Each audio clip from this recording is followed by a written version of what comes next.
Alright guys, hi, welcome to part 2. So now I'm going to show you how to assemble the beef enchiladas in their shells. Stick them in the pan, and then we're going to pour the sauce over and cheese, and then we're going to basically, I'll show you how to get it ready to be in the oven. Now, it'll be a little hard for me to show you the finished product, but when it's finished, you're going to want them to, they'll still be wet and saucy, but the cheese will be more spreaded out and look done. So, we're going to start here. What I like to do is grab some sour cream and just kind of smooth it out on a shell. I can't lay claims to this recipe. Somebody else told me about it, but I kind of made it my own in my own ways. Black olives is an option if that's your thing. If it's not, we don't need to worry about it. I like it with black olives, so I mean it's really up to you. But you're just gonna line this shell with cheese, like so. I have a lot of people ask me how to make these, so they'll see me bring it to lunch at work and be like, "How did you make this?" This is how. I could probably use a bigger spoon here. I feel like I'm baby feeding. Okay.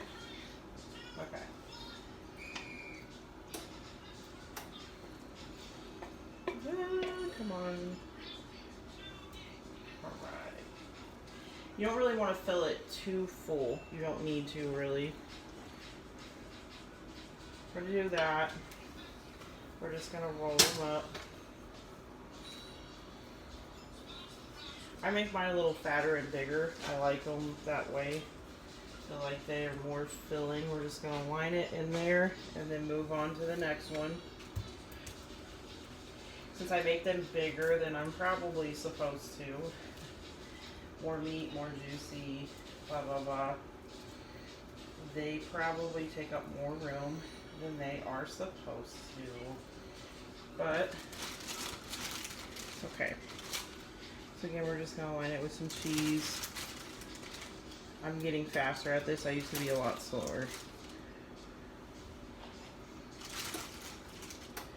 I can usually fit, I think, about 6 or 7 in here. I'm so left-handed, by the way. It is not funny.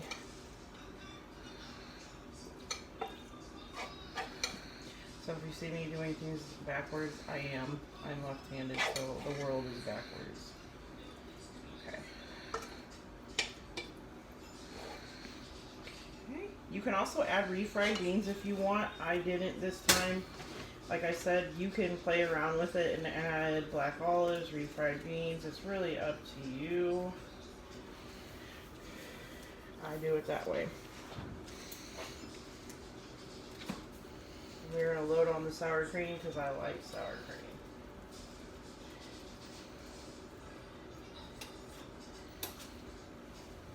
You guys will have to stay tuned because we have other recipes that will be popping up soon as well.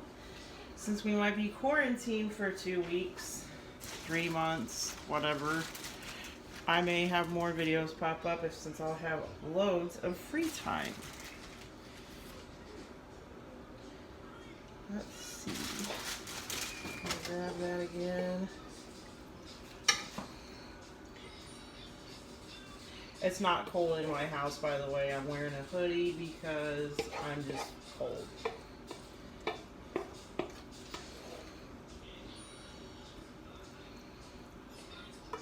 Here we go.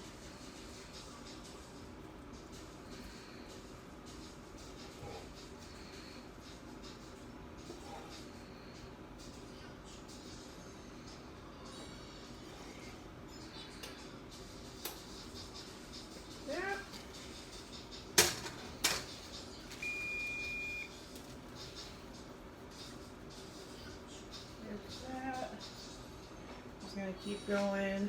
This one's gonna probably be one of those 5-1 pan dishes deals. It's okay. Sometimes I end up with more meat and I have room for, and I'll make a second pan the same way. You can stretch it. There is enough here to make a smaller second pan if you want. Tonight I'm probably not. I think I'll have enough. We'll be okay. We like to cut ours in half since they're so big at times. But the decision is yours.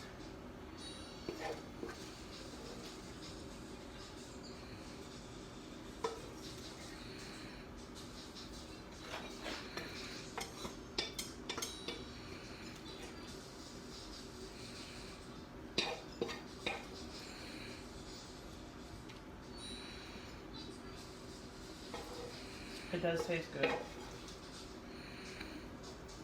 You can make yours with spicier taco seasoning if you want. We use low sodium, but I mean, sky is the limit. You can add some chili pepper in here if you'd like. Whatever way you need to make it spicy is up to you. My kids don't like spicy, so I go for mild. So, this will be my last shell, and then I will show you guys how to make it with the cheese on top, and then we will stick her in the oven for about 20 minutes at 400 degrees, and when it's bubbling on top and the cheese has dissipated and moved around, you'll be good to go. Now, for some people, for me, it takes 20 minutes, and I have a fairly new oven. For others, it might take, 15 minutes. It depends on how fast your oven cooks and how hot it gets. So pay attention to heating times.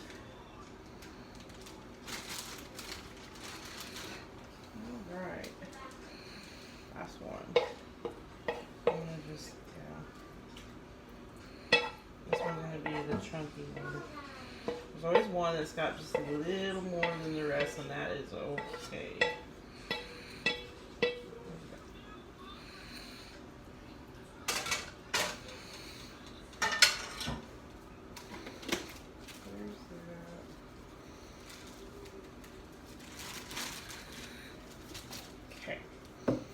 So, my pan, when I'm finished, is going to look similar to that. That is my basic pan of what's done. Next, we're going to add the green sauce on top. I want to make sure that each burrito is definitely covered in this. I think it tastes better than the red sauce personally, but that's just me. Next, your queso, I'm going to warn you now, needs to be mixed around. Sometimes I'll pop it in the microwave for a few seconds, but you're going to want to mix it around. Or, yeah, you want to use queso blanco, white cheese. I just kind of spoon it around like that and get it to loosen up a little bit and not be so clumpy and stuck together. Like I said, sometimes you can stick it in the microwave for a couple of minutes if it's really sticking. Yeah, it just depends. This is usually pretty well good enough to get it going. Oh, which bear in mind that you can't use the can in the microwave. Yeah, do not use the can in the microwave. That is a no-no. So we're just going to spread her out. I mean, I'm probably using way more cheese than you need to, but I mean, life's short. I'm fat. Cheese is good. Cheese is good. So, the more the merrier. I don't really care. I mean, if you're health conscious, then obviously don't use that much cheese. But hey, I use a lot of cheese because I like it. And I feel like this recipe only improves with this much cheese, just saying. So we're going to grab the last little bit here. I'm just going to use the whole can.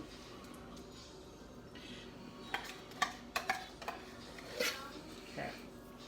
So, this is how you're going to stick it in the oven. It's going to look similar to this with lots of cheese in it.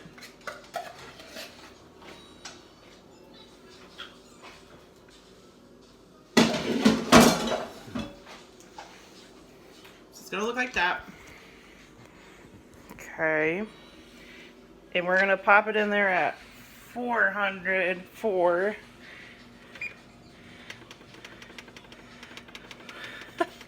One-handed. Woo! Okay. Whoops. 20 minutes. So, after you get done, it'll be bubbly. The cheese will be a little cooked on top. And if you have any questions, feel free to comment below.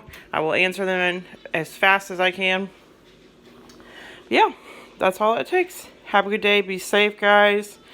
And I will try to upload more videos of my cooking, you know, the next couple of weeks, days. I'm sorry I said months. That's probably a little harsh. A little premeditated, but yeah.